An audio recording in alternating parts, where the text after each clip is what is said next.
it's Marky. I just wanted to demonstrate how I use my bed head hair diffuser. So what I usually do is I will start out by blow drying it until it's just slightly damp. So you're not wanting it soaking wet, but you still want it wet enough that the diffuser is going to do its job.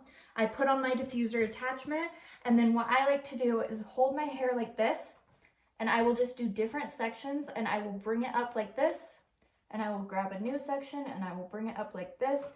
And that way these little spikes right here are diffusing the airflow. So you're not getting a straight shot of heat and air directly on one area of your sectioned off hair. This is going to make it so the airflow is completely diffused in so many different places. And that's what's going to give you the definition and the texture that you're wanting, the added texture, and then it's going to reduce the frizz because the direct heat is kind of what causes the frizziness to happen.